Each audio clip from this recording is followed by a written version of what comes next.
CBI এর জালে doctor ঘুষ নিতে গিয়ে 10 লক্ষ টাকা হাতে নাতে ধরা পড়েছেন ডাক্তার। শুধু তাই নয়, রীতিমতো চাঞ্চল্যকর ঘটনা। একের পর এক জিনিস বাজেয়াপ্ত হয়েছে, কেন্দ্রীয় গোয়েন্দারা বাজেয়াপ্ত করেছেন।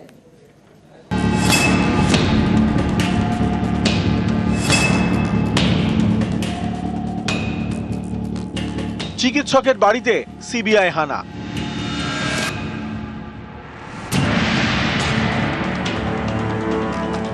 বর্ধমানের বাড়িতে রাতভর তল্লাশি, উদ্ধার লক্ষ লক্ষ টাকা, দামি গয়না।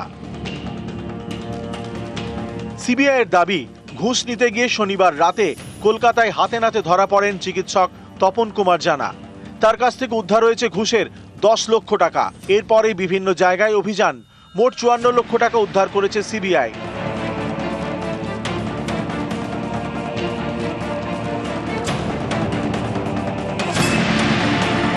ডাক্তার তপন কুমার জানা মুর্শিদাবাদ মেডিকেলের অ্যানাটমি বিভাগের প্রধান, ন্যাশনাল মেডিকেল কমিশনের মূল্যায়ন কমিটির সদস্য। এই কমিটি দেশের বিভিন্ন বেসরকারি মেডিকেল কলেজের মূল্যায়ন করে। সেই মূল্যায়নের ভিত্তিতে মেডিকেল কলেজগুলিকে টাকা দেয় কেন্দ্রীয় সরকার।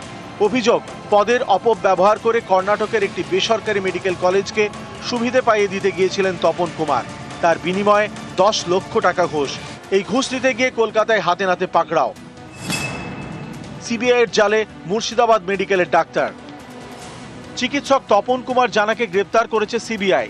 কেন্দ্রীয় গোয়েন্দারা শনিবার বিভিন্ন জায়গায় তল্লাশি চালান। বর্ধমান শহরের মিঠাপুকুরের হাতিশালে ডাক্তার জানার বাড়ি, এখানেও রাতভর তল্লাশি চালায় সিবিআই। তখন বাড়িতে ছিলেন চিকিৎসকের স্ত্রী সুস্মিতা জানা। তিনিও ডাক্তার, আরামবাগ মেডিকেলের রেডিওলজি বিভাগের অধ্যাপক। তাদের বাড়ি থেকে উদ্ধার হয় লক্ষ লক্ষ টাকা, সোনা এবং হীরের গয়না। বাজেয়াপ্ত করা হয় কম্পিউটারের হার্ড ডিস্ক এবং প্রচুর নথি।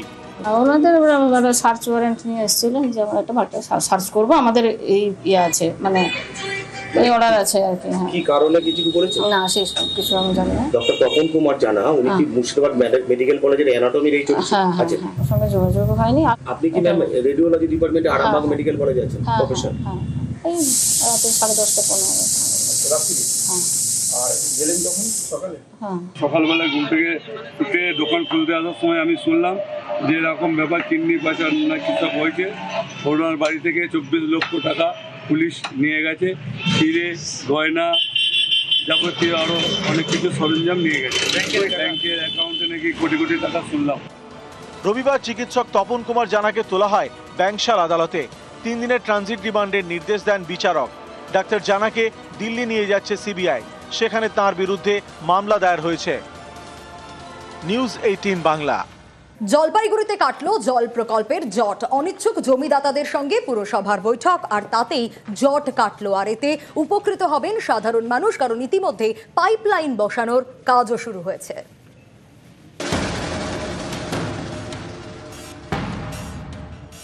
জলপাইগুড়ি পুরসভার উত্তর সুকান্তনগর। এখানে বছর খানেক ধরে আটকে ছিল জল প্রকল্পের কাজ।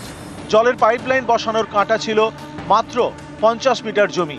আলোচনার মাধ্যমে সেই জমি জট কাটালো জলপাইগুড়ি পুরসভা। রবিবার শুরু পাইপলাইন বসানোর কাজ।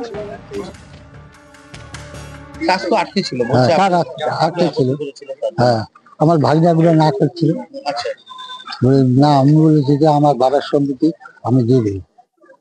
আপনি যে রাজি হয়ে? হ্যাঁ, রাজি হই। সবাই জল পায়, সবাই পায়, যাতে জল থেকে কেউ বঞ্চিত না হয়। জলপাইগুড়ির বিবেকানন্দ পল্লীর পাশ দিয়ে বয়ে গিয়েছে তিস্তা। নদীর জল ফিল্টার করে বাড়ি বাড়ি পৌঁছে দিতে 2017 সাল থেকে কাজ শুরু করে পুরসভা। জলপাইগুড়ি শহর এবং তিস্তা পাড়ের প্রায় 3 লক্ষ বাসিন্দা এই জল পাবেন। জলপাইগুড়ি শহরের বালাপাড়ার জলের প্লান্ট তৈরি করা হয়। কাঁটা হয়ে দাঁড়ায় জলের প্লান্টের সামনের মাত্র 50 মিটার জমি। 50 মিটার জমিতে পাইপলাইন বসানোর কাজ বাকি ছিল। পুরসভার দাবি, শরিকি বিবাদের জেরে জমি দিতে রাজি হয়নি 8টি পরিবার, তাই এতদিন কাজ শেষ করা যায়নি। শনিবার এবং রবিবার অনিচ্ছুক জমি মালিকদের নিয়ে আলোচনায় বসে পুরসভা। সেই আলোচনাতেই জট কেটেছে। জল প্রকল্পের কাজে জমি দিতে 8টি পরিবার রাজি, তাই রবিবারই কাজ শুরু। প্রায় 7.5 কিলোমিটার এক্সট্রা পাইপলাইন গ্রামবাসীর জন্য নিয়েছে। এই জলটা কিন্তু আর্সেনিক মুক্ত, আয়রন মুক্ত, ভাইরাস মুক্ত, ব্যাকটেরিয়া মুক্ত। দু একজনের বাধা ছিল, আমি বললাম কোনো যদি আপত্তি থাকে আসুন পৌরসভায় কথা হবে, কিন্তু 3 লাখ মানুষ যার দ্বারা উপকৃত হবে তার কাজ কখনো আটকাতে হবে না। জলপাইগুড়ি থেকে শান্তনু কর, নিউজ 18 বাংলা। 8 বিঘা জমি, কিন্তু এই 8 বিঘা জমির মালিককে সেই নিয়েই দুপক্ষের মধ্যে বিবাদ। ঝাড়গ্রামে দুপক্ষের বিবাদে রীতিমতো সংঘর্ষের পরিস্থিতি সৃষ্টি হয়। এক মহিলার বিরুদ্ধে অভিযোগ সে নাকি জমি হাতিয়ে নেওয়ার চেষ্টা করছে। দুপক্ষের বাদানুবাদে এমন পরিস্থিতি তৈরি হয় যে ঘটনাস্থলে পুলিশকে পৌঁছতে হয় পরিস্থিতি নিয়ন্ত্রণে আনার জন্য।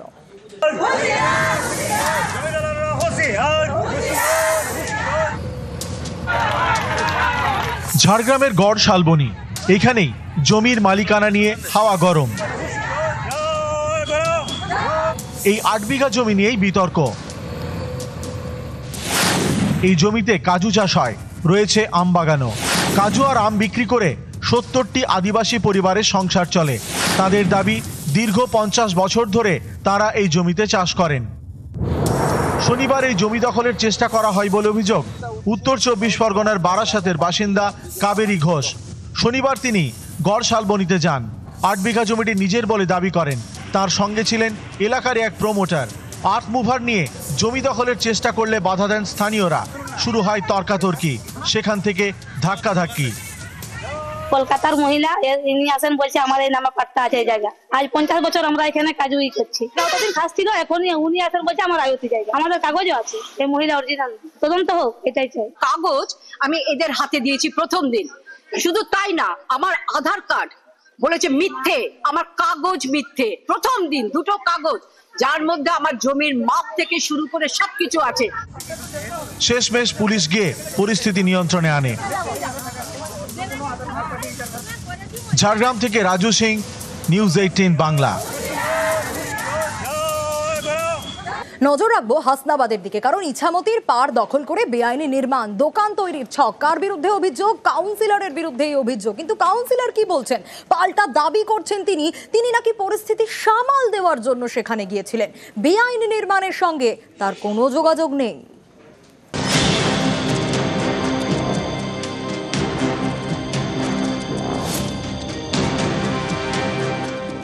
দখল হয়ে গিয়েছে নদীর পাড়, সেখানেই কংক্রিটের নির্মাণ। উত্তর 24 পরগনার হাসনাবাদে টাকি পুরসভা, এখান দিয়ে বয়ে গিয়েছে ইছামতি নদী। নদীর পাড়ে পুরনো খেয়াঘাট। এই খেয়াঘাট থেকে সুন্দরবনের বিভিন্ন জায়গায় নৌকা যাতায়াত করে। দুর্যোগের সময় জলপথে সুন্দরবনের প্রত্যন্ত এলাকায় ত্রাণ পৌঁছতে বড় ভরসা। এমন একটি খেয়াঘাটের পাশে নদীর পাড় দখল করে কংক্রিটের নির্মাণ, দোকান তৈরির ছক। অভিযোগ টাকি পুরসভার তৃণমূল কাউন্সিলর মনোরঞ্জন পাত্র এই বেআইনি নির্মাণ করেছেন। শনিবার তিনি পুরনো খেয়াঘাটে যান, তখন স্থানীয়রা বিক্ষোভ দেখান।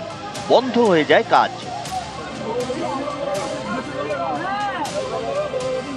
এটা সরকারি জায়গা, ইরিগেশন ডিপার্টমেন্টের জায়গা। এই ইরিগেশন ডিপার্টমেন্ট ও মাথার থেকে এই মাথা পর্যন্ত বিভিন্ন জায়গায় অ্যাকোয়ার করে দখল করে সব ঘর করেছে।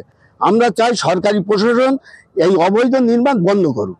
মনোরঞ্জন পাত্র 12 নম্বর ওয়ার্ডের কাউন্সিলর, ওনার মদতেই হচ্ছে। উনি সবটা করিয়েছেন। উনি বাস স্ট্যান্ডে এমনি অবৈধ অনেক ব্যবসা করেন, সবাই জানে, ব্যবসাদাররা জানেন। এখানেও অবৈধ কাজ উনি করতে গিয়েছে। আমরা আসার পরে এটাকে বলে যে ইয়ে করবো, উনি আর এখানে আমাদের দেখে উনি চলে গেছেন, আর আসেননি। এখানে অনেক লোক সন্ধ্যাবেলার থেকে বসে সরে আসে, সেই জায়গাটা ওনারা মেরে দিচ্ছেন। 15 নম্বরের কাউন্সিলর ছিল, ওটা তারই ছিল অরবিন্দ। ওখানকার লোকজন যে বলছে যে আপনি ওই কাজ করাচ্ছেন বলে ওরা অভিযোগ করছে। ওটা তো আমার না, তো আমি কাজ করাবো কি করে? ওটা তো আমি কোনো জায়গাতে কিছু করিনি, ওটা তো কানেকশন করা ছিল, অরবিন্দ মন্ডলে করা ছিল। সেই কাজটা আবার হচ্ছিল, কাজ চলছিল, তার জন্য গিয়ে কাজটা আমরা বন্ধ করে দিয়ে এসছি আমি গিয়ে। ও, তাহলে আপনি কাজ করাতে যাননি? না না, কাজ করা যাবে না। হাসনাবাদ থেকে অনুপম সাহা, নিউজ 18 বাংলা।